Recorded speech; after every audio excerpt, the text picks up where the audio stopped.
जय हिंद साथियों, अस्सलाम वालेकुम। मंजिल एकेडमी यूट्यूब चैनल पे एक बार फिर से आप सभी का स्वागत है। काफ़ी लंबे समय बाद यूट्यूब पे हमारी मुलाकात हो रही है और इतना गैप क्यों हुआ है हमारे और आपके बीच में। काफ़ी ऐसी परिस्थितियां थी जिसमें किसी भी हालत में आपसे क्लास लेकर रूबरू होने की मैंने बहुत कोशिश की, लेकिन समय नहीं निकल पाया। उसके लिए माफ़ी का तलबगार हूँ। दोस्तों, 26 सितंबर आपकी जो रीट की एग्ज़ाम है, बिना आपको भ्रमित किए हुए एक ऐसा कंटेंट जैसा मैंने वादा किया था आपके लिए लेकर आया हूँ, जो कि आपको कम समय में अपनी जो मंजिल है उस तक पहुँचाएगा। और आज की जो हमारी क्लास रहेगी वो इस हमारी जो वीडियो सीरीज़ है, जिसमें स्पेशली बाल विकास का जो टॉपिक है, आपके जो साइकोलॉजी है, उसके अंदर स्पेशली जो 5-6 यूनिट है उसको डिवाइड करके किस तरीके से हम 30 क्लास में पूरे 30 नंबरों को कवर कर सकते हैं। और इसके अंदर जैसे आज हमारा टॉपिक रहेगा अभिवृद्धि व विकास। लेकिन ये याद रखें दोस्तों, ये जो हमारी सीरीज होगी ये किस पे बेस्ड होगी?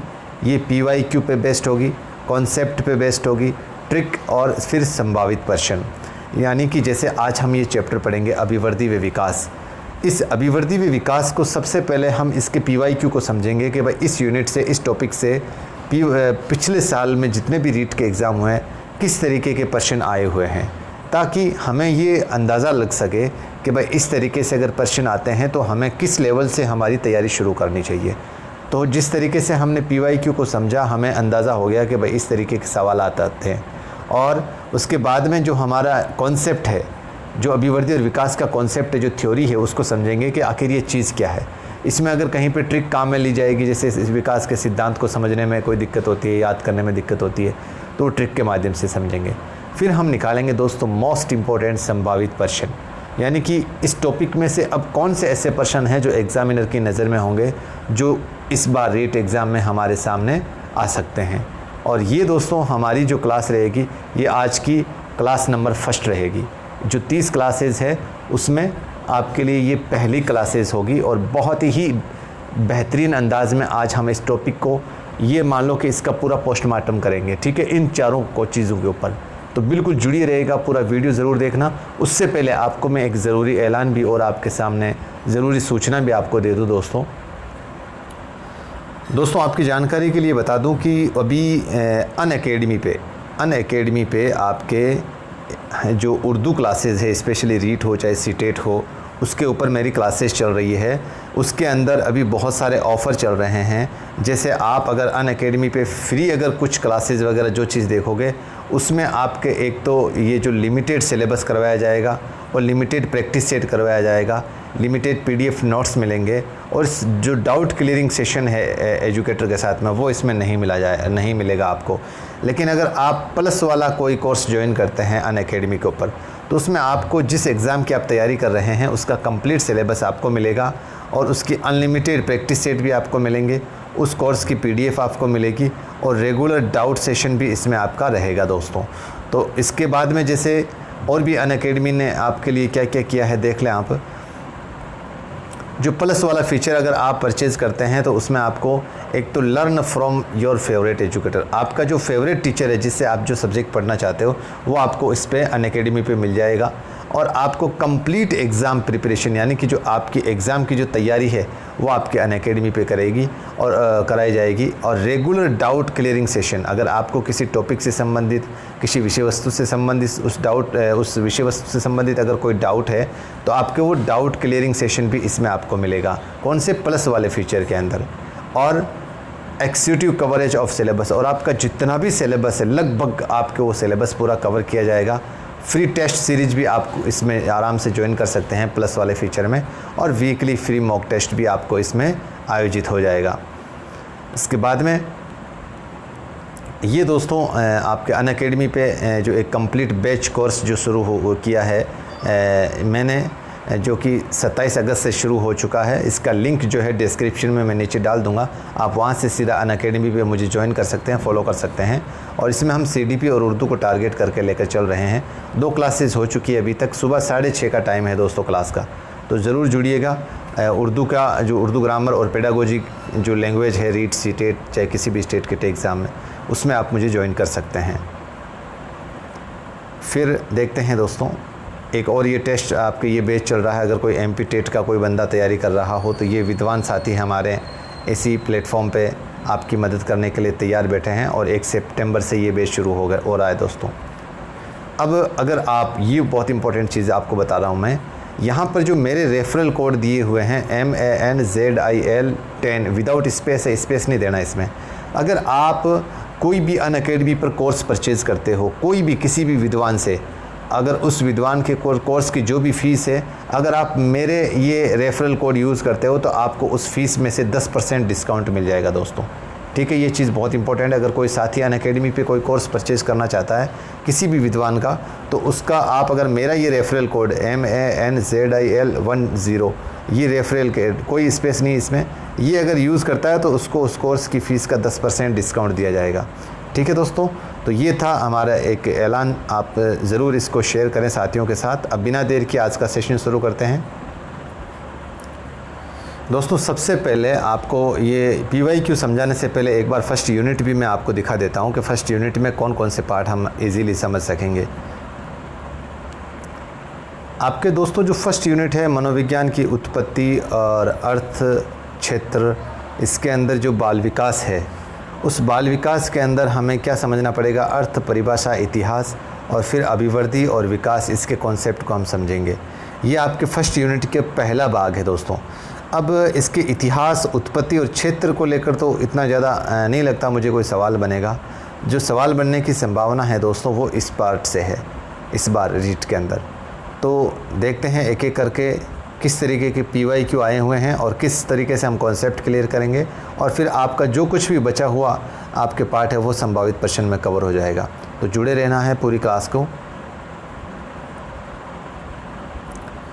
दोस्तों। मैंने ये कंटेंट पूरे के पूरे PYQ हो, चाहे इसके कॉन्सेप्ट हो, चाहे इसके संभावित प्रश्न हो, पूरे हाथ से लिखे हैं। बहुत मेहनत की है इस कंटेंट पे। अगर आपके लिए अगर 5% भी मेरी ये मेहनत कारगर साबित होती है तो ये मेरे लिए बहुत बड़ी बात होगी। ईमानदारी से बस इस क्वेश्चनों को समझें, इसके कॉन्सेप्ट को समझें और अपनी राय कमेंट सेक्शन में ज़रूर दें। तो शुरू करते हैं। सबसे पहले PYQ यानी कि पिछले साल जितने भी एग्ज़ाम हुए हैं फर्स्ट यूनिट में जो विकास और अभिवृद्धि को लेकर जो प्रश्न पूछे गए हैं वो कौन कौन से हैं, किस तरीके से प्रश्न पूछे जाते हैं। तो सबसे पहला प्रश्न है दोस्तों, विकास का अर्थ है, यानी कि रीट 2011 में ये प्रश्न पूछा गया था, विकास का अर्थ क्या है। पहला ऑप्शन था परिवर्तनों की उत्तरोत्तर श्रृंखला, दूसरा ऑप्शन था अभिप्रेरणा के फलस्वरूप होने वाले परिवर्तनों की उत्तरोत्तर श्रृंखला, तीसरा था अभिप्रेरणा एवं अनुभव के फलस्वरूप होने वाले परिवर्तनों की उत्तरोत्तर श्रृंखला, और चौथा ऑप्शन था परिपक्वता एवं अनुभव के फलस्वरूप होने वाले परिवर्तनों की श्रृंखला। यानी कि कहने का मतलब ये है, इसमें जो रीट का जो स्टैंडर्ड है, जो लेवल है दोस्तों, वो ये मान लो कि सीटेट से बस कुछ ही नीचा है। इतना डीपली प्रश्न पूछे जाते हैं। और डीपली का मतलब ये है कि इसकी जो शब्दावली है थोड़ी मुश्किल होती है, और उसका जो ट्रांसलेशन है, इंग्लिश के जो शब्द हिंदी के अंदर ट्रांसलेट होकर आते हैं वो हमारे लिए कई बार मुश्किलें पैदा करते हैं। हमने विकास के बारे में बहुत कुछ पढ़ा है, अब आप विकास की डेफिनेशन जो आसान भाषा में पढ़ के आए हो उससे तो ये सवाल आपके गलत हो जाएगा। कहने का मतलब ये है कि पहला सवाल है उसका अर्थ, विकास का अर्थ है, उसका आंसर जो माना है वो है 3 number option, C number option है, अभिप्रेरणा एवं अनुभव के फलस्वरूप होने वाले परिवर्तनों की उत्तरोत्तर श्रृंखला। ठीक है, इन सवालों को सॉल्व करने में बहुत ज़्यादा टाइम लगेगा। हम सिर्फ इनके PYQ का एक बार हमारे दिमाग में अंदाज़ा होना चाहिए कि इस लेवल के प्रश्न पूछते हैं। इस सवाल के आंसर जो है वो हम कॉन्सेप्ट में क्लियर करेंगे। दूसरा सवाल जो रीट 2011 के अंदर आया था, विकास के संबंध में कौन सा कथन सत्य नहीं है। विकास के संबंध में तो पहला ऑप्शन है विकास की प्रत्येक अवस्था के अपने खतरे हैं, और दूसरा ऑप्शन है विकास उकसावा व बढ़ावा देने से नहीं होता है, विकास सांस्कृतिक परिवर्तनों से प्रभावित होता है, विकास की प्रत्येक अवस्था की अपनी विशेषता है। दोस्तों ये ध्यान रखना, ये नहीं पूछा है इसने। तो ये तीनों ऑप्शन A, C, D ये तो विकास के संदर्भ में सही कथन है, लेकिन जो B ऑप्शन है, B फॉर बॉय वाला, विकास उकसावा और बढ़ावा देने से नहीं होता, ये इसमें ऑप्शन गलत है। ठीक है, फिर तीसरा सवाल है दोस्तों, कौन सा कथन विकास के बारे में सही नहीं है। ये RTET 2011 में फिर से पूछा गया था। विकास अंत्यक्रिया का फल है, विकास एक व्यक्तिगत प्रक्रिया है, विकास एक व्यवस्थित श्रृंखला का अनुगामी है, और चौथा है विकास विशिष्ट से सामान्य की ओर होता है। तो इसका जो राइट आंसर माना गया था वो डी ऑप्शन था, डी फॉर डॉग। विकास विशिष्ट से सामान्य की ओर नहीं, बल्कि विकास जो होता है वो सामान्य से विशिष्ट की ओर होता है। ठीक है दोस्तों, चलो फिर अगला सवाल है, चौथा सवाल। निम्न में से कौन सा कथन विकास के संबंध में सही नहीं है? आर्टेट 2012 के अंदर है। पहला ऑप्शन है विकास प्रतिमानों की कुछ निश्चित विशेषताओं की भविष्यवाणी की जा सकती है। विकास का उद्देश्य वंशानुगत संभाव्य क्षमता का विकास करना है। विकास के विभिन्न क्षेत्रों में संभाव्य खतरे नहीं होते हैं।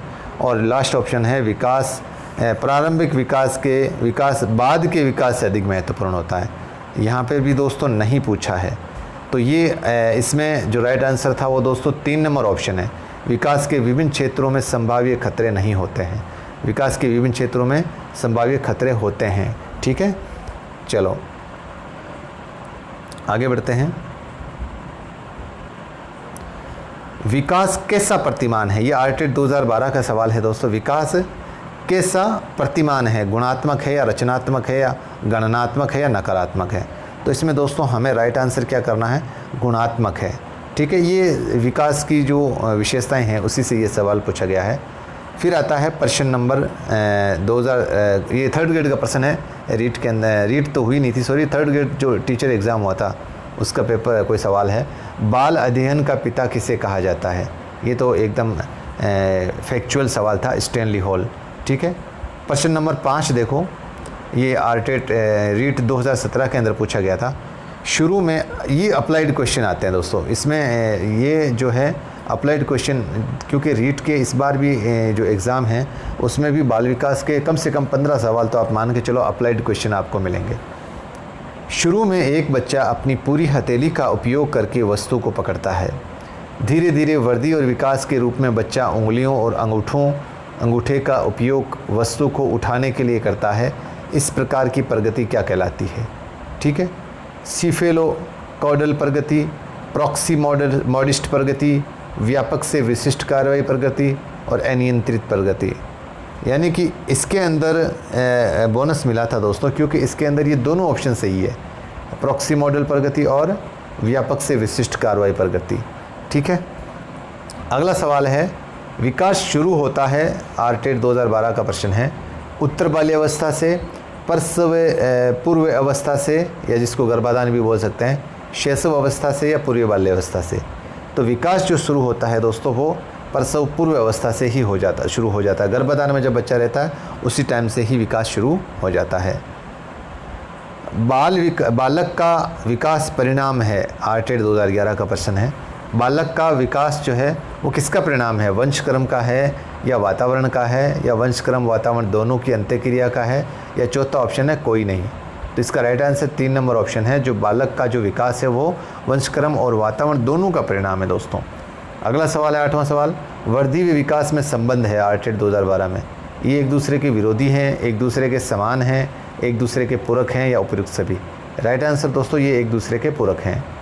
वृद्धि के बारे में सही नहीं है। ठीक है, आर्टेट 2012 का प्रश्न। अभिवृद्धि शारीरिक होती है, ये बिल्कुल सही बात है। मात्रात्मक होती है, बिल्कुल सही बात है। मापनीय होती है, बिल्कुल सही बात है। लेकिन अभिवृद्धि दोस्तों जीवंत पर्यंत चलने वाली प्रक्रिया नहीं होती। ठीक है, ये आप इसमें ये लिखा है जीवन पर्यंत चलने वाली प्रक्रिया होती है, तो इसका डी ऑप्शन सही हो जाएगा। सवाल नंबर 10 है, मात्रात्मक व्यक्तिगत क्षमता रूपी प्रक्रिया को क्या कहा जाता है? मात्रात्मक व्यक्तिगत क्षमता रूपी प्रक्रिया को क्या कहा जाता है? आर्टेट 2018 17-18 का जो पेपर हुआ था उसमें उसको विकास कहते हैं, या वृद्धि कहते हैं, या संतुलन कहते हैं, या परिपक्वता कहते हैं? बहुत अच्छा प्रश्न है। इसमें दोस्तों राइट आंसर आपकी क्या हो जाएगा? वृद्धि हो जाएगा। क्या हो जाएगा? वृद्धि। ठीक है, आगे बढ़ते हैं। 20वीं सदी को बालक की सदी कहा है, ये रीट 2015 का प्रश्न है। तो इसके अंदर मुर्रे ने, एडलर ने, या क्रो ने, या जेबी वॉटसन ने? इसका right answer C number option हो जाएगा, क्रो ने। सवाल नंबर 12 है, बच्चे के विकास को अक्सर शारीरिक, संज्ञानात्मक, भावात्मक और सामाजिक जैसे क्षेत्रों में विभाजित किया जाता है। विकास की प्रक्रिया इन क्षेत्रों में कहाँ तक संबंधित है? रीट 2017-18 का प्रश्न है, बहुत अच्छा प्रश्न है। इसमें पहला नंबर ऑप्शन है अन्य को प्रभावित किए बिना स्वतंत्र रूप से विकसित, एक एकीकृत और समग्र प्रकार से विकसित, आंशिक रूप से विकसित, बेतरतीब ढंग से विकसित।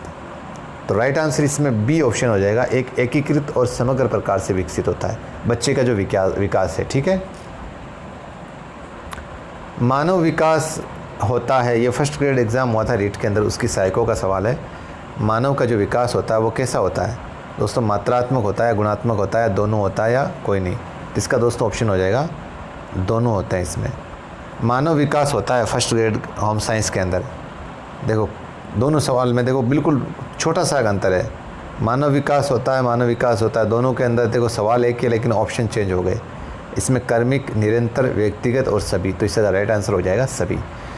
ठीक है दोस्तों, ये आपके जो सवाल थे दोस्तों ये PYQ के सवाल थे, यानी कि पिछले साल जितने भी रीट एग्ज़ाम या आरटेट एग्ज़ाम हुए उसमें बाल विकास की जो फर्स्ट यूनिट है अभिवृद्धि और विकास के, पूरी फर्स्ट यूनिट नहीं, सिर्फ अभिवृद्धि और विकास वाले जो टॉपिक हैं उसमें से ये सवाल पूछे गए हैं। अब आपको अंदाज़ा हो गया कि हमें क्या पढ़ना है, कैसे पढ़ना है। अब इसके कॉन्सेप्ट को हम समझते हैं, पढ़ते हैं बिना देर किए। दोस्तों आपके इसमें बाल विकास का इतिहास एक नाम लिखा गया है। पूरा इतिहास हम थ्योरी में नहीं जाएंगे क्योंकि अब इतना समय हमारे पास जो पढ़ने के लिए नहीं है। तो इसका एक बेसिक कॉन्सेप्ट जहाँ से सवाल पुटअप हो सकता है इतिहास को लेकर, संभावना तो वैसे 5% है, इतिहास को लेकर बाल विकास से सवाल नहीं बनेगा। ज़्यादातर संभावना अभिवृद्धि और विकास से ही है दोस्तों ये जो मनोविज्ञान है इसकी उत्पत्ति, ये चीज़ें आप शायद पढ़ चुके हैं कि भाई ये जो साइकी है PSYCHE इस शब्द से बना है और एक शब्द है लोगस, इन दोनों शब्दों से मिलकर ये साइकोलॉजी बना है जिसका अर्थ है आत्मा का अध्ययन। अब जो दर्शन शास्त्र हैं जिसके जनक माने जाते हैं अरस्तु, उसका ये मानना है कि जो ये दर्शन शास्त्र की ही एक शाखा के रूप में इसका जन्म हुआ था। मनोविज्ञान का उद्देश्य दोस्तों वो सिर्फ ये है कि मानव को समझना है। अब यहाँ पर कुछ फैक्ट, 2-3 फैक्ट आपको याद रखना है। साइकोलॉजी शब्द का सर्वप्रथम उपयोग तो रुडोल्फ गोइकल ने किया था। साइकोलॉजी शब्द का सर्वप्रथम प्रयोग, और रुडोल्फ गोइकल की जो पुस्तक लिखी गई थी वो साइकोलॉजिया थी जो 1590 में लिखी गई थी। इसके हम इतिहास को लेकर बात करें तो इसी मनोविज्ञान को 16वीं शताब्दी के अंदर आत्मा का विज्ञान कहा गया था।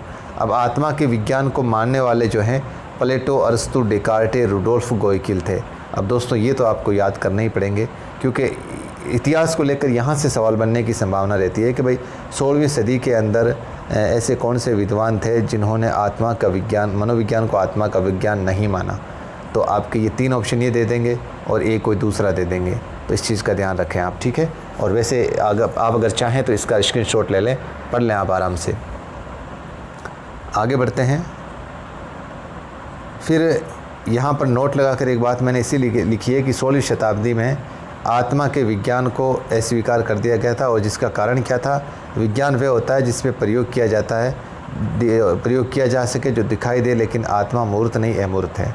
यानी कि ये इसलिए आपके आत्मा का विज्ञान जो है वो अस्वीकार किया गया था क्योंकि आत्मा को नहीं देख सकते हम, और जो चीज़ दिखाई नहीं देती उस पर प्रयोग कैसे संभव हुआ। ठीक है, फिर आगे बढ़ते हैं। फिर 17वीं शताब्दी में इसको मन या मस्तिष्क का विज्ञान माना गया था, और उसके मानने वाले थे पोम्पोनोजी।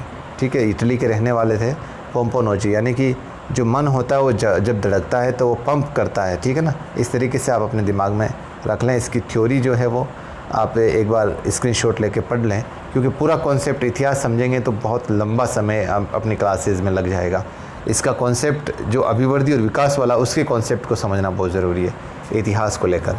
ठीक है, तो ये भी अस्वीकार इसलिए किया गया था कि भाई मन जो है उसको भी हम देख नहीं सकते। ठीक है ना, फिर आगे बढ़ते हैं। 19वीं शताब्दी में इसको चेतना का विज्ञान कहा गया था, और इसके मानने वाले थे वो विलियम वुंट, विलियम जेम्स सीली और टिचनर और वाइब्स। ये जो जर्मनी के लिप्जिंग विश्वविद्यालय के प्रोफेसर, जिसका वर्तमान नाम कार्ल मार्क्स विश्वविद्यालय है, विलियम वुंट थे जिन्होंने इसको चेतना का विज्ञान कहा था।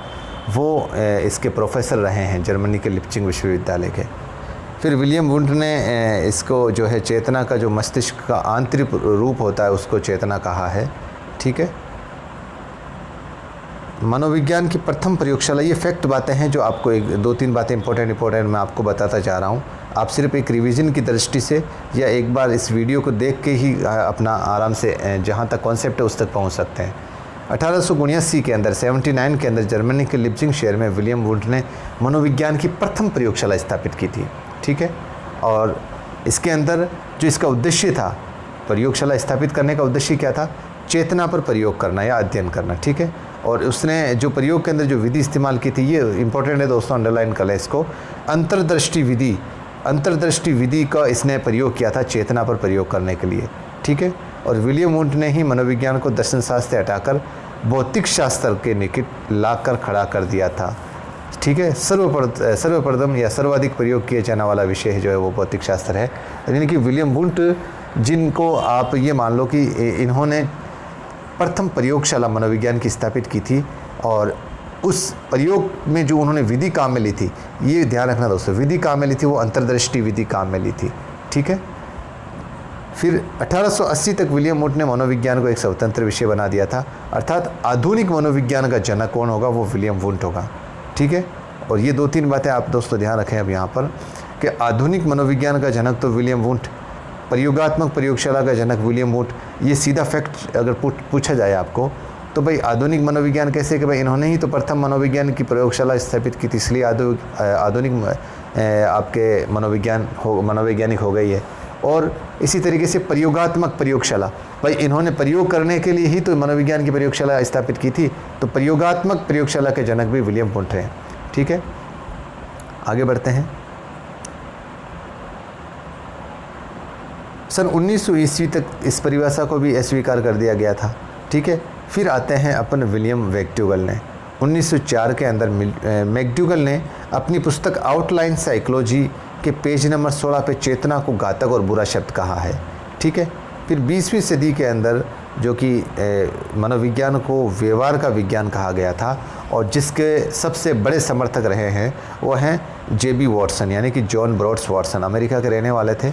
और इनके समर्थक भी थे दोस्तों B.F. Skinner, Pavlov, C.L. हल और वुडवर्थ। व्यवहार क्या है दोस्तों? व्यवहार मानसिक स्थिति का बाह्य रूप है, बस इतना ही समझें।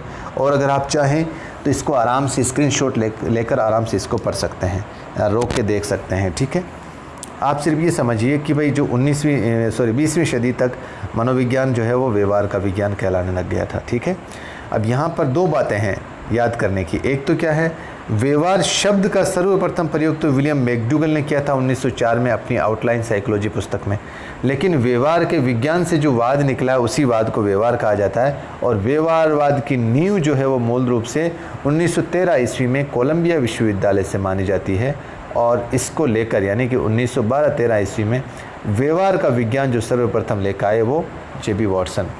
कहने का मतलब व्यवहार शब्द का प्रयोग तो सिर्फ विलियम मैकडूगल ने किया था, लेकिन मनोविज्ञान को व्यवहारवाद का विज्ञान कहलाने वाले सर्वप्रथम मनोवैज्ञानिक कौन थे?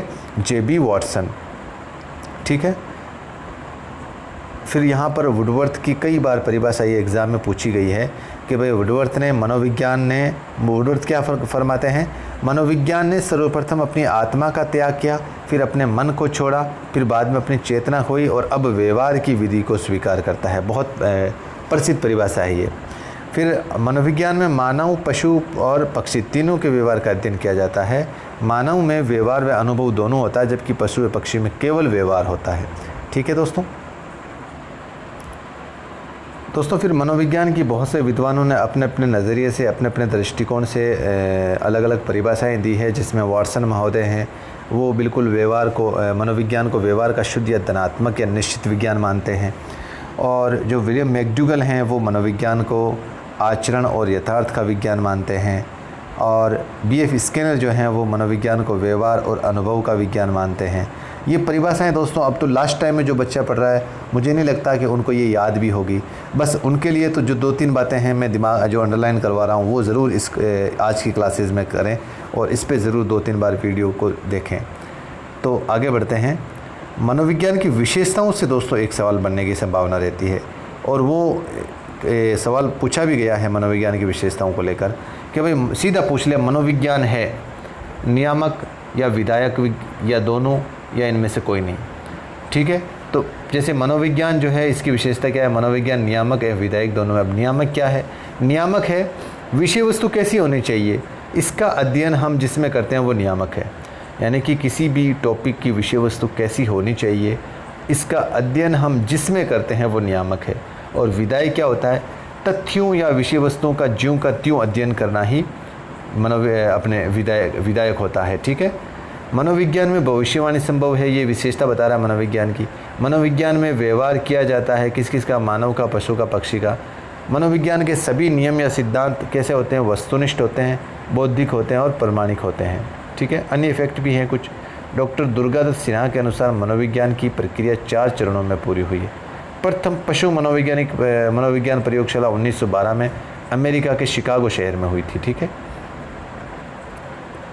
अब यहाँ से ये फैक्चुअल बातें हैं कुछ, आप अगर याद करना चाहो तो। जैसे मनोविज्ञान के जनक जो हैं वो अरस्तु माने जाते हैं। शिक्षा मनोविज्ञान के जनक थॉर्नडाइक माने जाते हैं। प्रयोगात्मक विज्ञान के जनक विलियम वुंट और आधुनिक मनोविज्ञान के जनक विलियम वुंट। वर्तमान मनोविज्ञान के जनक प्लेटो। अमेरिकन मनोविज्ञान के जनक विलियम जेम्स। विकासात्मक मनोविज्ञान के जनक जीन पियाजे और किशोर मनोविज्ञान के जनक स्टैनली हॉल। व्यक्तित्व मनोविज्ञान के जनक आलपोर्ट और मौलिक व्यवहारवादी के जनक स्किनर। ये आपके फैक्चुअल के रूप में एक पर्सन इसमें से भी बना सकता है एग्जामिनर।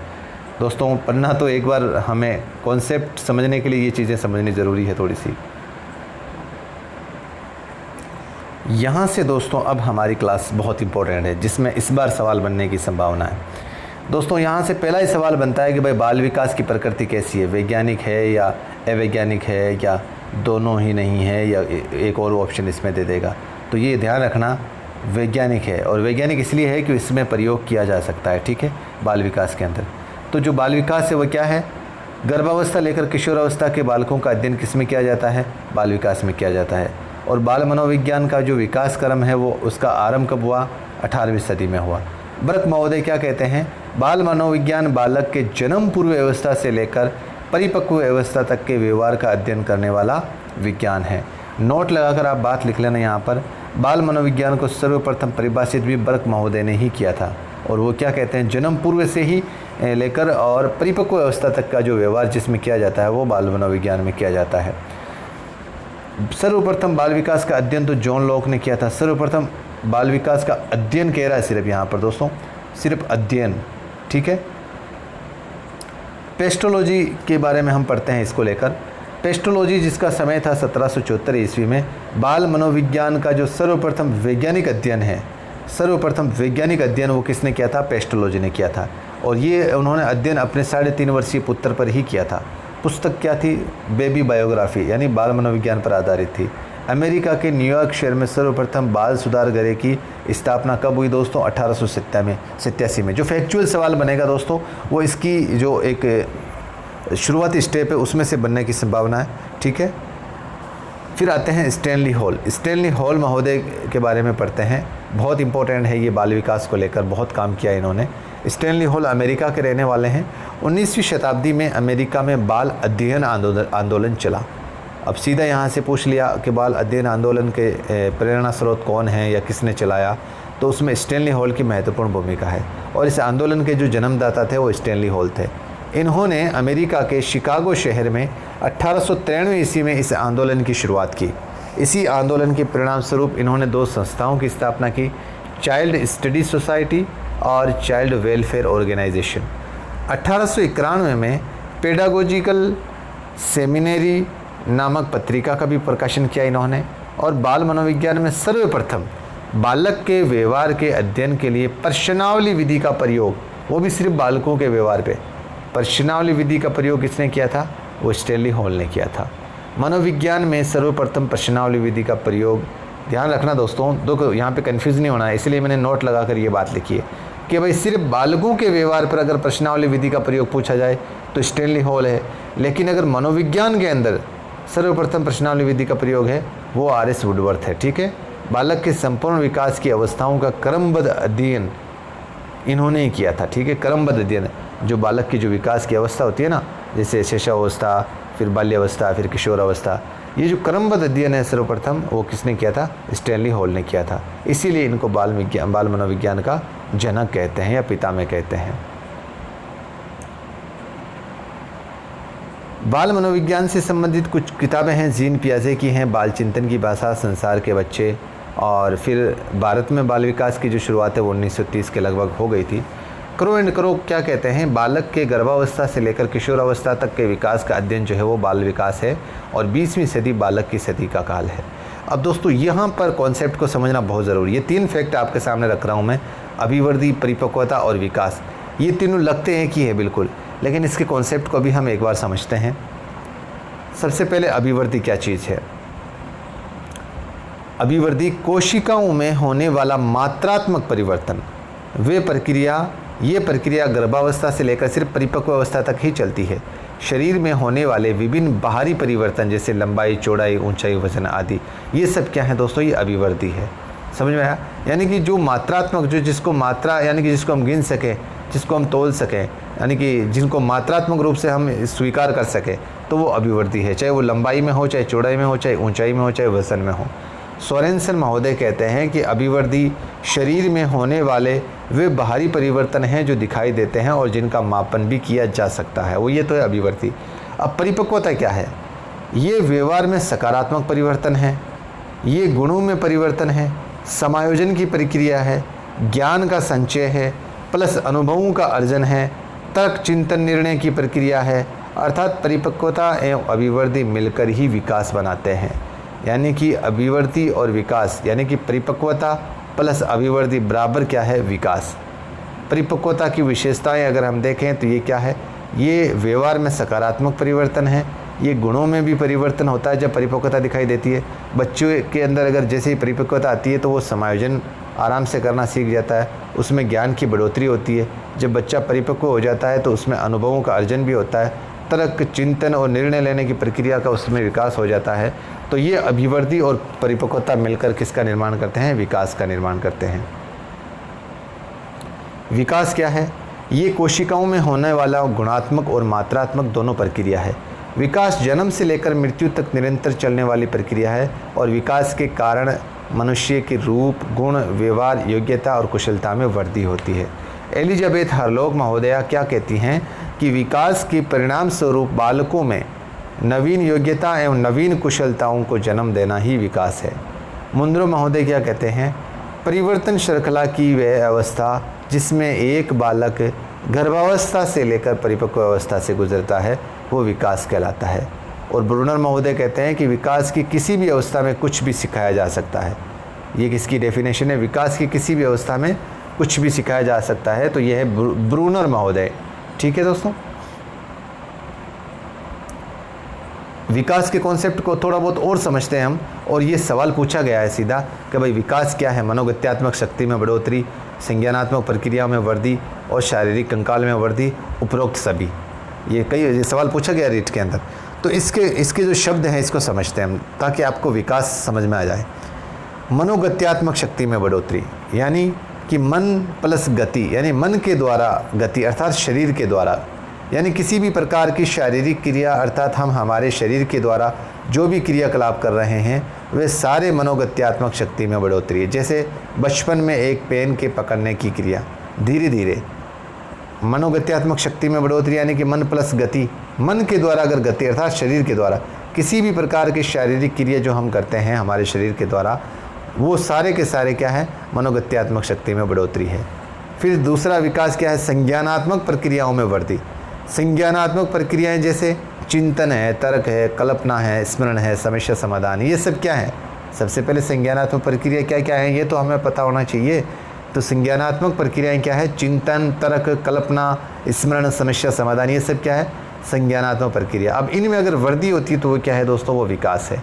संज्ञान क्या है, जीन पियाजे लिखते हैं कि संज्ञान वातावरण की संवेदी सूचनाओं को प्राप्त करना है।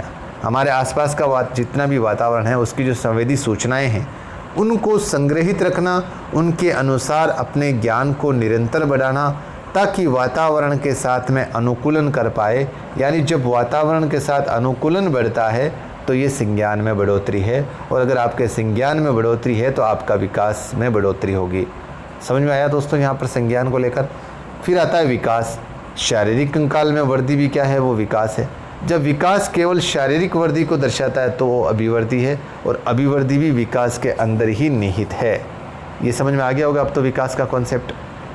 अभिवृद्धि और विकास में अंतर या डेफिनेशन, इन दोनों में जो अंतर है वो क्या क्या है दोस्तों। अभिवृद्धि क्या है? अभिवृद्धि कोशिकाओं का मात्रात्मक या संख्यात्मक परिवर्तन है कोशिकाओं में, और विकास जो है वो गुणात्मक तथा मात्रात्मक परिवर्तन है। अभिवृद्धि गर्भावस्था से परिपक्व अवस्था तक ही चलती है, लेकिन विकास जो है वो जन्म से लेकर मृत्यु तक चलता है। ये एक अभिवृद्धि जो है वो बाह्य अवधारणा है या संकीर्ण अर्थ है, और विकास जो है वो आंतरिक अवधारणा है जिसका मतलब व्यापक अर्थ के अंदर है वो। अभिवृद्धि में विकास निहित नहीं होता है, लेकिन विकास में अभिवृद्धि निहित होती है। अभिवृद्धि केवल शारीरिक पक्ष में परिवर्तन को दर्शाती है, लेकिन विकास जो है वो दोस्तों सभी पक्षों में परिवर्तन को शो करती है, जिसमें शारीरिक, मानसिक, सामाजिक, नैतिक जो भी है। अभिवृद्धि को मापा और तोला जा सकता है, लेकिन सीधा मापन विकास का संभव नहीं है। अभिवृद्धि भौतिक और मूर्त है, और लेकिन विकास जो है वो अभौतिक या अमूर्त है। इसका आकार जो है वो लंबाई, चौड़ाई और वज़न में परिवर्तन होता है, लेकिन विकास का सिर्फ गुणों में परिवर्तन होता है। ये विवृद्धि सूचक है और ये विवृद्धि और हाल सूचक दोनों हैं। नोट लगाकर लिखें, जीवन के प्रारंभिक समय में अभिवृद्धि की मात्रा उच्च तथा विकास की मात्रा निम्न होती है, जबकि जीवन के अंतिम समय में अभिवृद्धि निम्न तथा विकास की मात्रा उच्च होती है। कहने का मतलब ये अभिवृद्धि है, ये विकास है, ये दोनों आपस में पूरक हैं, आश्रित है एक दूसरे के साथ, ठीक है। इन दोनों का एक का अकेले का कोई अस्तित्व नहीं है। अभिवृद्धि और विकास के प्रमुख सिद्धांत, यहाँ से दोस्तों सवाल बनने की मैं बता रहा हूँ ना, ये कॉन्सेप्ट, ये सिद्धांतों को लेकर कॉन्सेप्ट आपके क्लियर होना बहुत ज़रूरी है। क्लास बड़ी ज़रूर होगी, लेकिन दोस्तों अगर ध्यान से आपने आज की क्लास को देखा है तो जो फर्स्ट यूनिट की जो पहला भाग है अभिवृद्धि और विकास वाला, वो आपके सवाल इसमें से लगभग 100% कवर होने की संभावना है दोस्तों। अभिवृद्धि और विकास के प्रमुख सिद्धांतों को लेकर क्या कॉन्सेप्ट है कि भाई बच्चों के सामान्य सिद्धांतों को जानना एक अध्यापक के लिए आवश्यक है, क्योंकि प्रत्येक अवस्था की अपनी आवश्यकताएं और विशेषताएं हैं और सिद्धांत होते हैं। विकास के सिद्धांत जो है वो एलिजाबेथ हार्लोग द्वारा दिए गए हैं। सबसे पहले तो ये ध्यान होना चाहिए आपको। इनकी किताबें हैं जैसे development psychology, child growth and development, personality and development, यानी कि ये 3 किताबें बाल विकास के अंदर इनकी बहुत नामचीन किताबें हैं। विकास के इन सिद्धांतों का भारतीयकरण किसने किया था? प्रोफेसर कुक्कुस्वामी ने। सबसे पहला सिद्धांत आता है दोस्तों सततता या निरंतरता का नियम। अभिवृद्धि और विकास के प्रमुख सिद्धांत या अगर नियम को पढ़ें तो सबसे पहला क्या आता है? सततता, निरंतरता का नियम। तो विकास जीवन पर्यंत चलने वाली प्रक्रिया है, जबकि वृद्धि कुछ समय बाद रुक जाती है। विकास के बहुत सारे आयाम जैसे शारीरिक, मानसिक, नैतिक होते हैं, लेकिन वृद्धि का तो सिर्फ एक शारीरिक पक्ष होता है। तो ये यानी कि विकास जो अभिवृद्धि है वो निरंतर चलने वाली प्रक्रिया है, ठीक है। फिर दूसरा सिद्धांत है या नियम है समान प्रतिमान या समान मॉडल का सिद्धांत, जिसे यूनिफॉर्म पैटर्न कहते हैं। प्रत्येक जीव अपनी जाति के जीवों के समान ही बढ़ते हैं, अर्थात प्राणी के प्रतिमान के अनुसार ही अभिवृद्धि का विकास होता है। जैसे एक मानव के पुत्र की अभिवृद्धि या विकास उसके दूसरे मानव के प्रतिमान के अनुकूल ही होगा। चूहे का चूहे के समान, हाथी का हाथी के समान। प्रतिमान का मतलब होता है दोस्तों प्रजाति। प्रतिमान का मतलब क्या होता है? प्रजाति, ठीक है। सारे नियमों पर मतलब आपके कोई भेदभाव नहीं होगा इसके अंदर। समान प्रतिमान का मतलब जैसा जो जिस शख्स के जानवर के अगर कोई जानवर होगा, इंसान के इंसान होगा। इस तरीके से समान मॉडल का जो सिद्धांत है वो अभिवृद्धि और इसका विकास का प्रमुख सिद्धांत है। सामान्य से विशिष्ट की ओर सिद्धांत, ये क्या कहता है? ये बात विकास के प्रत्येक पहलू के लिए सत्य है। नवजात शिशु अपने सारे शरीर को हिलाता है, डुलाता है और धीरे धीरे छोटी छोटी बातों पर काबू पा लेता है। अर्थात पहले बालक एक सामान्य क्रिया सीखता है और उसके बाद उसमें विशिष्टता लाता है। जैसे एक एग्जाम्पल देखें हम, डांस। अगर कोई विद्यार्थी डांस सीख रहा है तो वो सबसे पहले छोटे छोटे स्टेप करके शुरुआती स्टेप, सामान्य जानकारी डांस के बारे में वो सीखेगा। फिर उसमें से एक जो चीज़ है जो उसको सबसे बेस्ट लगती है, फिर वो उसको उसमें प्रैक्टिस करेगा। अगला है परिमार्जिता का नियम, यानी परिमार्जन का अर्थ होता है दोस्तों धारण करना। जब अभिवृद्धि और विकास को अर्जित किया जाता है तो वह परिमार्जन का नियम कहलाता है। जैसे जिम में जाकर बॉडी बनाना, अर्थात अभिवृद्धि वातावरण में अर्जित होती है, जबकि जो विकास है वो वातावरण और वंशक्रम दोनों से अर्जित होता है। ध्यान रखें दोस्तों, परिमार्जन का अर्थ होता है धारण करना, और जब अगर अभिवृद्धि और विकास को अर्जित किया जाता है तो वो परिमार्जन का नियम कहलाता है। जैसे जिम में जाकर बॉडी बनाना, तो उसमें जो परिवर्तन आया है वो क्या है? अभिवृद्धि या विकास है। ठीक है दोस्तों। अगला सिद्धांत आता है सिर से पैरों की ओर सिद्धांत, सिफेलोकोडेल। ये इंग्लिश वाले दोनों नाम आपको याद रखने हैं दोस्तों। सिफेलोकोडेल इसी सिद्धांत का दूसरा नाम है, और मस्तिष्क का अधोमुखी सिद्धांत भी इसको कहते हैं।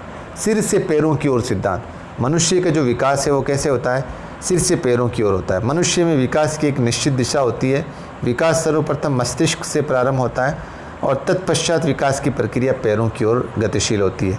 जैसे पहले सिर तैयार होगा, फिर गर्दन हिलाना, फिर धड़ हिलाना, फिर शरीर तैयार होगा, फिर पैर तैयार हो गए। ये सब दिशा से संबंधित होते हैं। तो सिफेलोकोडेल मतलब सिफेलो सिर से, इस तरीके से आप दिमाग में बिठा लेना। अगला सिद्धांत है केंद्र से शिरों की ओर सिद्धांत या निकट से दूर का सिद्धांत। ये दिशा से संबंधित है ये भी। तो इसको बोलते हैं प्रॉक्सिमो डिस्टल। ये सिफेलो का सी से याद रख लेना। ये सिफेलो का सिर वाला सी याद रख लेना। एक याद हो जाएगा तो दूसरा आपको ऑटोमेटिकली याद हो जाएगा। तो केंद्र से शिरों की ओर मस्तिष्क का सिद्धांत, इसको प्रॉक्सिमो डिस्टल कहते हैं। ये क्या कहता है? विकास का केंद्र बिंदु तंत्रिका तंत्र यानी नर्वस सिस्टम होते हैं। अतः सर्वप्रथम एवं सर्वाधिक विकास मस्तिष्क का, तत्पश्चात निकटवर्ती अंगों का होता है। अर्थात पहले केंद्रीय भाग विकसित होता है और उसके बाद उसमें लिम्स यानी कि जो शिरें हैं वो बढ़ती हैं, वो भी एक निश्चित दिशा की ओर। निकट या केंद्र बिंदु, जैसे ये एक शरीर की मेन हड्डी मान लो, ये बीच वाली, ठीक है। फिर इसमें से ये केंद्र है, इसमें से केंद्र से जो ये सिरे जा रहे हैं, ये सिरे, इस तरीके से विकास होता है। और इस सिद्धांत को क्या कहते हैं? प्रॉक्सिमोडल डिस्टल कहते हैं। ठीक है, आगे बढ़ते हैं। व्यक्तिगत विभिन्नता का सिद्धांत। कोई भी बालक वृद्धि और विकास की दृष्टि से दूसरे बालक के समान नहीं होता। विकास की प्रक्रिया दो प्रकार की विभिन्नता को प्रकट करती है। जैसे विभिन्नता, एक तो अवस्था आधारित विभिन्नता और एक लैंगिक विभिन्नता। अवस्था आधारित जो विभिन्नता है वो जैसे अभिवृद्धि, जिसकी शैशवावस्था के अंदर और बाल्यावस्था के अंदर, किशोरावस्था के अंदर और प्रौढ़ावस्था के अंदर, इसके अंदर तीव्र होती है, और इसके अंदर बाल्यावस्था के अंदर मंद होती है, किशोरावस्था के अंदर तीव्र होती है और प्रौढ़ावस्था के अंदर मंद होती है। लेकिन जो लैंगिक विभिन्नता है वो लड़कियों में अगर हम देखें तो शैशवावस्था और बाल्यावस्था में ज़्यादा होती है, और किशोरावस्था में और अभिवृद्धि जो है वो लड़कों के अंदर ज़्यादा होती है।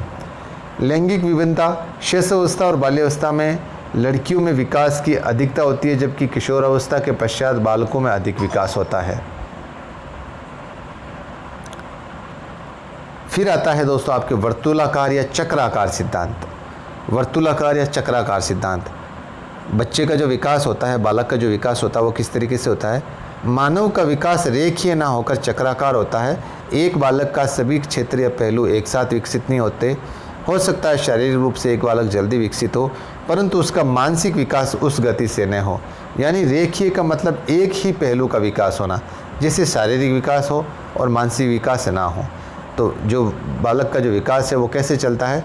रेखीय आकार में ना रहकर चक्राकार आकार या वर्तुलाकार आकार के अंदर से इसका विकास होता है।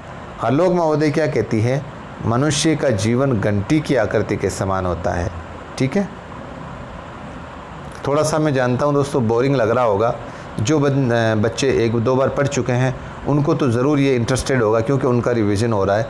लेकिन जो बच्चे पहली बार पढ़ रहे हैं उनके लिए थोड़ा सा बोरिंग ज़रूर होगा। लेकिन दोस्तों एग्ज़ाम नज़दीक है, एक दो बार आप इसको देखेंगे तो ज़रूर आपके एग्ज़ाम में इसमें मदद मिलेगी। अगला सिद्धांत है विकास की भविष्यवाणी का सिद्धांत या पूर्वानुमेय गुणों का सिद्धांत। किसी भी बालक की रुचि तथा रुझान अथवा बुद्धि के बारे में परीक्षणों के आधार पर सुगमता से भविष्यवाणी की जा सकती है। ठीक है, अगला सिद्धांत है विकास संचयी होता है। विकास की प्रक्रिया में प्रत्येक अनुभव का महत्व होता है और किसी एक भी अनुभव की उपेक्षा इसमें नहीं की जा सकती। आने वाले अनुभव अपने से पहले अनुभवों का परिणाम होते हैं और विकास का जो नमूना है वो क्रमबद्ध प्रकृति को प्रकट करता है, वृद्धि की श्रृंखला को नहीं। ठीक है, तो विकास कैसा होता है? संचयी भी होता है। वातावरण व वंशक्रम की अंत्यक्रिया का सिद्धांत। विकास वातावरण तथा वंशक्रम का योग है।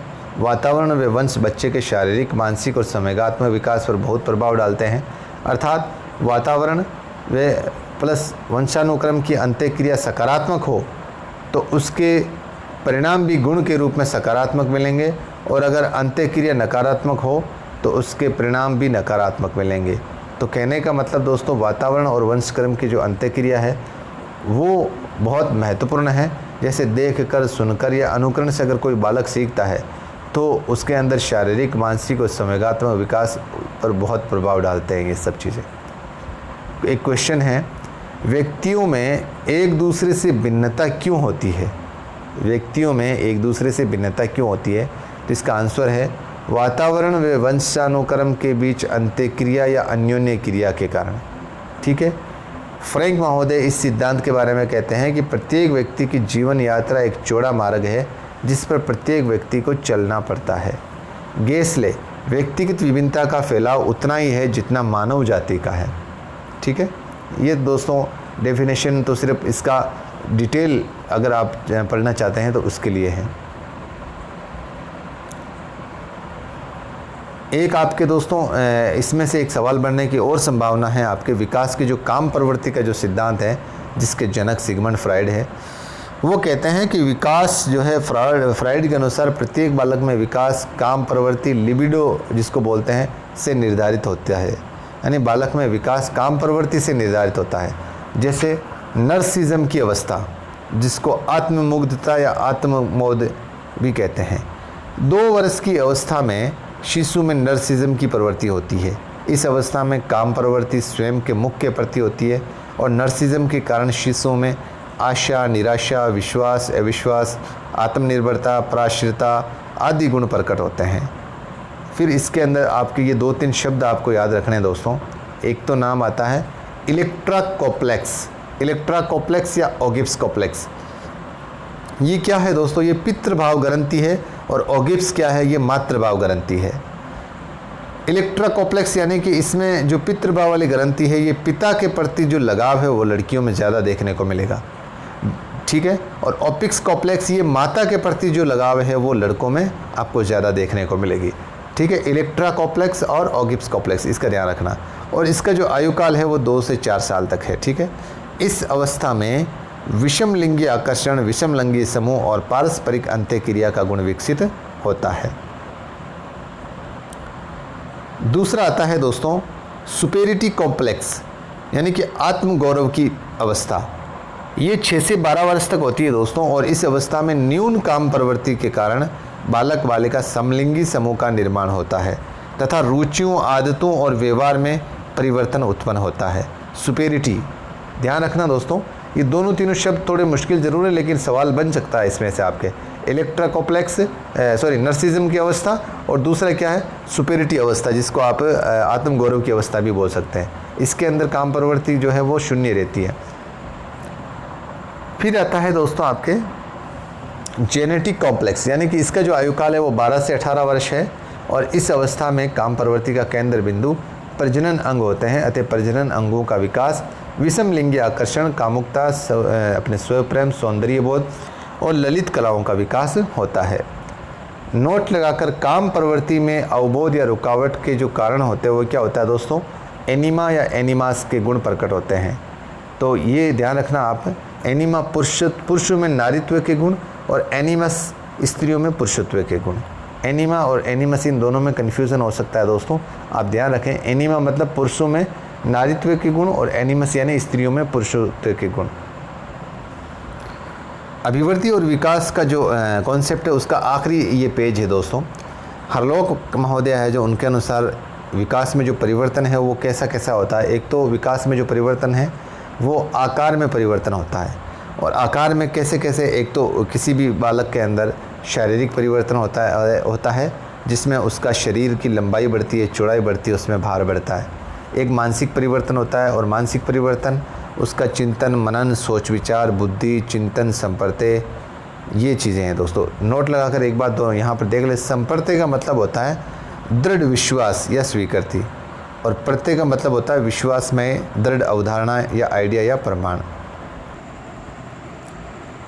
अगर ये शारीरिक मानसिक परिवर्तन दोनों साथ में हो रहे हैं तो ये विकास को दर्शा रहा है।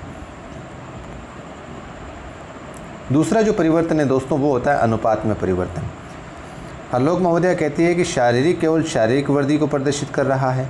शारीरिक, मानसिक प्लस नैतिक प्लस सामाजिक प्लस भाषाई, इन पक्षों में कोई परिवर्तन नहीं हो रहा है, कोई परिवर्तन हो रहा है तो वे विकास को प्रदर्शित कर रहा है। फिर तीसरा है परिवर्तन किस में होगा? पुराने चिन्हों का लोप होना, इसका मतलब भी विकास में परिवर्तन हो रहा है। जैसे कच्चे दांत टूटना, आवाज़ का बदलना, बाल वगैरह ये सब टूटना, झड़ना, नए आना, तो अगर इनमें परिवर्तन हो रहा है तो इसका मतलब विकास में परिवर्तन हो रहा है। नए चिन्हों का उदय होना, स्थायी दांतों का आना, दाढ़ी मूंछ के बाल, पुरुषों की आवाज़ कर्कश व महिला की मधुर, ये चीज़ें हैं। फिर नोट लगा कर लिखें, विकास वंशक्रम से प्रारंभ होता है और उसके बाद वातावरण उसमें जुड़ता है। ये लाइन बहुत इंपॉर्टेंट है दोस्तों, अंडरलाइन कर लेना अगर आप लिख के कहीं लिखी हुई है तो। विकास वंशक्रम से प्रारंभ होता है और उसके बाद वातावरण उसमें जुड़ता है, अर्थात अब जो अनुभव प्राप्त होगा वो वातावरण से ही प्राप्त होगा और विकास जन्म पूर्व प्रारंभ हो जाता है। ठीक है, वंशक्रम से प्रारंभ होता है और उसके बाद वातावरण ही उसमें जुड़ता है। दूसरी बात, विकास के सिद्धांतों का ज्ञान शिक्षक को व्यवहारिक बनाता है। इन सिद्धांतों के माध्यम से बालकों में होने वाले परिवर्तनों का ज्ञान प्राप्त कर उनकी आवश्यकताओं की पूर्ति की जा सकती है। ठीक है, अब आप अगर किसी बालक के विकास के पक्ष देखना चाहते हैं तो उसमें 5 पक्ष हरलोक महोदया ने बताए हैं। शैशव अवस्था प्लस बाल्यावस्था प्लस किशोरावस्था, यानी कि तीनों अवस्था में कुल 5 पक्ष हैं: शारीरिक, मानसिक, सामाजिक, संवेगात्मक, नैतिक या चारित्रिक। ठीक है, नोट लगाकर देख लें एक बार। व्यक्ति का विकास वंशानुक्रम व वातावरण का प्रतिफल है। व्यक्ति बराबर वंशानुक्रम इनटू वातावरण, और ये किसकी डेफिनेशन है?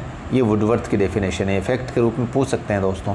ठीक है, तो ये दोस्तों एक कॉन्सेप्ट था, थोड़ा जल्दी में मैंने करवाया है और ये एक तरीके से आपके रिवीजन भी था। और जो नए बंदे हैं जिनको कुछ नहीं आ रहा है, कभी देखा ही नहीं है साइको को, उसको एक बार ओवरव्यू उसके सामने होना बहुत ज़रूरी है।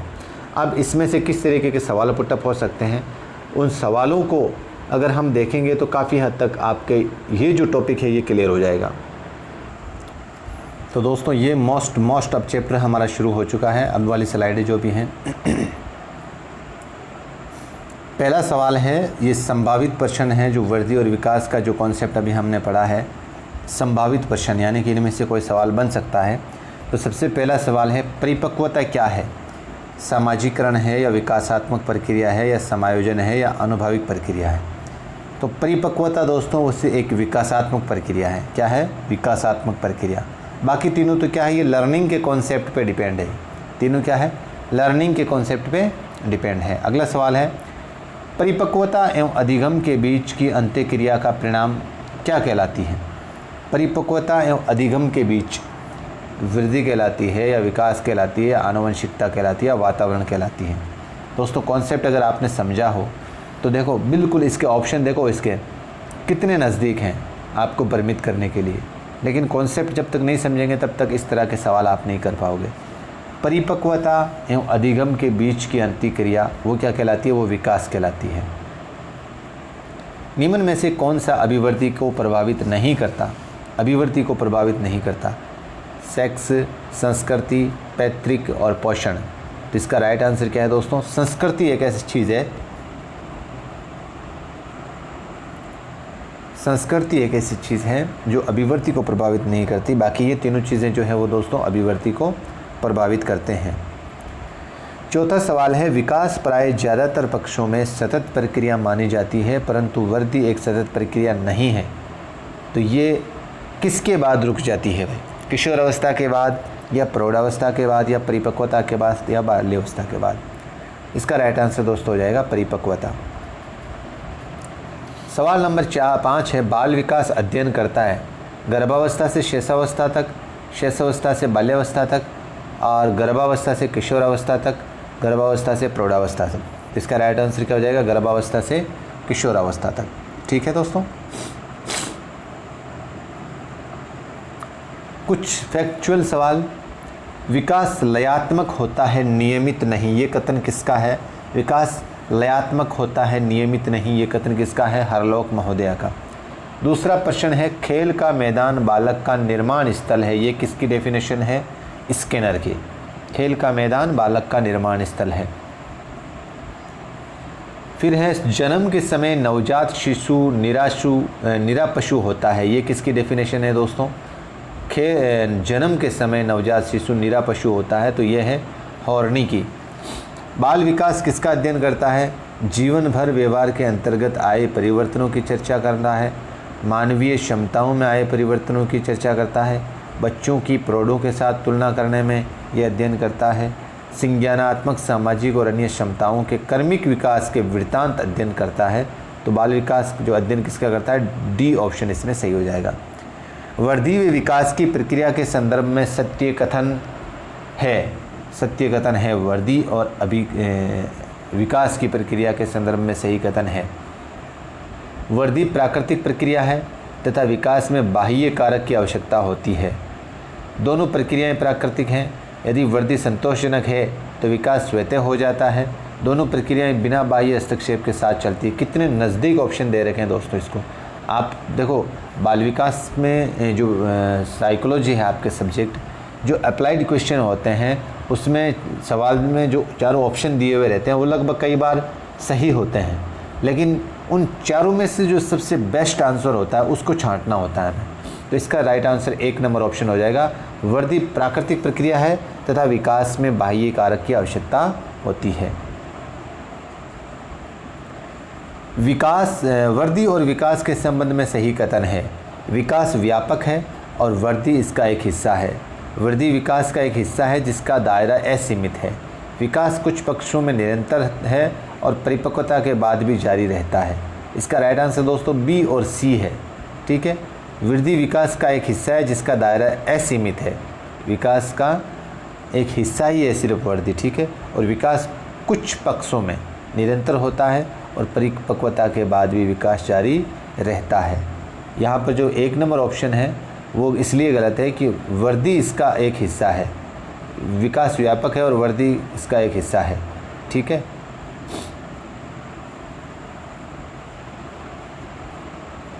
दोस्तों इसके अंदर जो 1 नंबर ऑप्शन है यहाँ पर एक हिस्सा नहीं है, ये ध्यान रखना आप।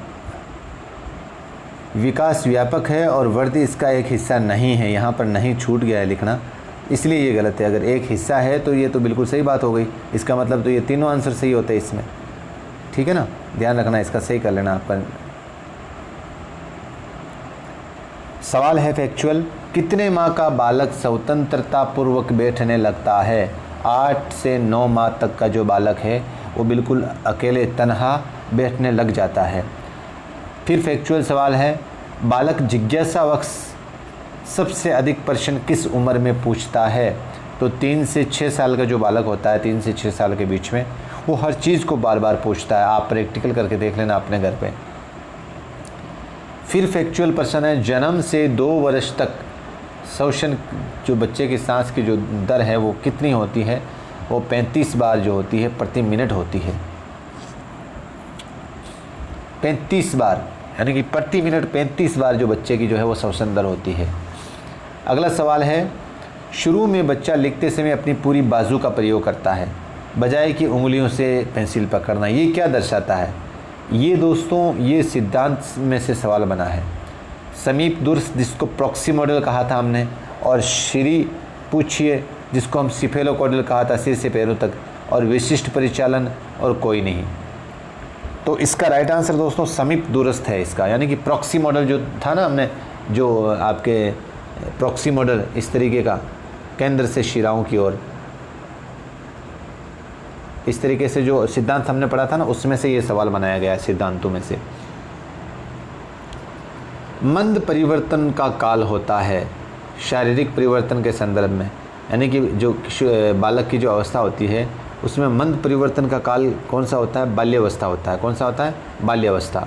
अगला सवाल है, सभी प्राणी अपनी प्रजाति के भागों के अनुरूप विकसित होते हैं। इस तथ्य में विकास के किस सिद्धांत की जानकारी मिलती है? कौन से सिद्धांत की जानकारी मिलती है? सवाल देखो वापस, सभी प्राणी अपनी प्रजाति के भागों के अनुरूप विकसित होते हैं। मैंने कहा था जैसे हाथी बच्चा पैदा होगा और आपके चूहे के चूहा पैदा होगा, तो ये कौन सा सिद्धांत होता है दोस्तों? ये यूनिफॉर्म पैटर्न, जिसको सामान्य प्रतिमान सिद्धांत कहा जाता है। ठीक है। विकास के संबंध में सत्य कथन नहीं है। विकास के संबंध में सत्य कथन नहीं है। कौन सा नहीं है? विकास सार्वभौमिक है और उस पर सांस्कृतिक संदर्भ का प्रभाव नहीं पड़ता है। विकास जीवन पर्यंत चलता है। विकास परिवर्तनीय है। विकास आनुवंशिकता तथा वातावरण से प्रभावित होता है। तो दोस्तों इसमें डी, सी, बी ये 3 ऑप्शन तो सही है। आपको पूछा नहीं है तो पहला ऑप्शन इसमें गलत हो जाएगा। विकास के सभी पक्ष एक दूसरे से संबंधित होते हैं। ये ध्यान रखना नोट लगाकर बात। फिर प्रश्न है, मानव विकास के 3 प्रमुख डोमेन कौन से हैं?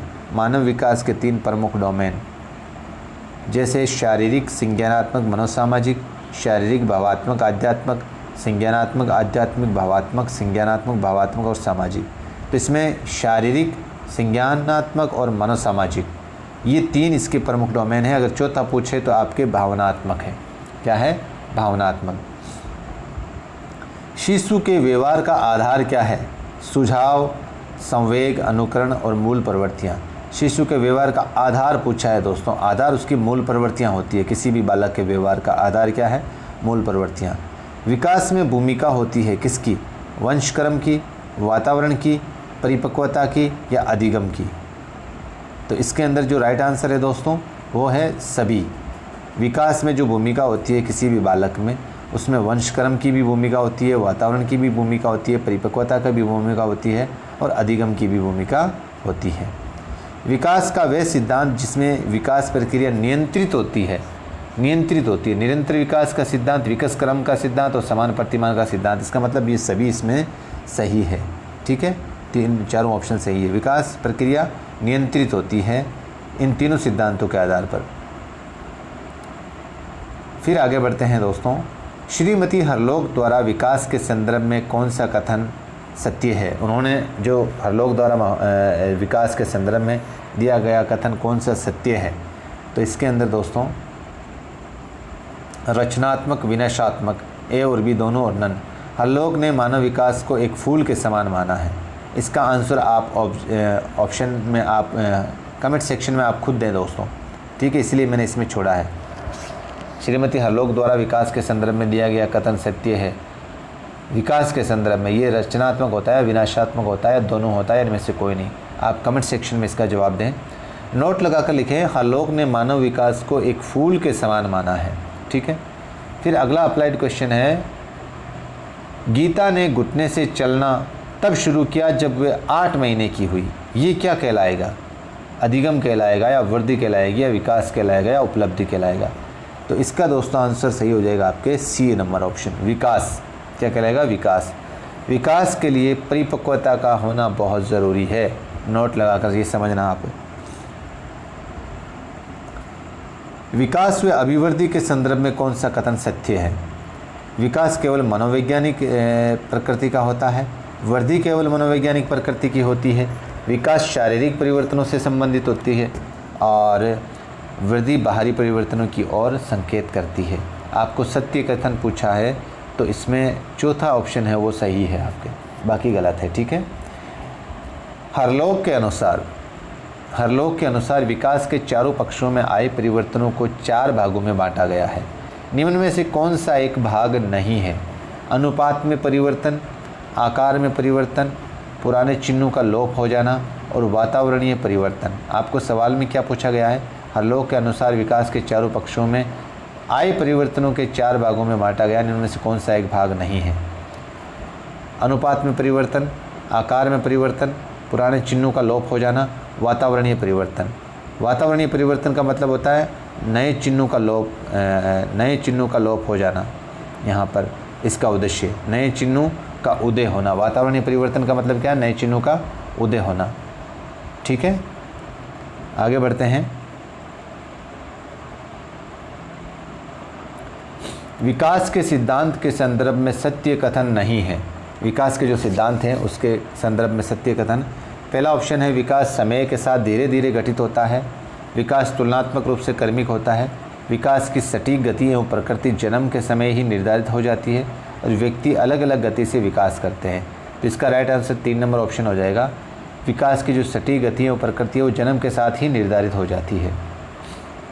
अगला सवाल है समीप दूरस्थ सिद्धांत, जिसको अपन प्रॉक्सिमोडिस्टल बोलते हैं। ठीक है, समीप दूरस्थ सिद्धांत के अनुसार शारीरिक विकास के अंतर्गत शिशु शरीर के किस हिस्से पर नियंत्रित करना सीखता है?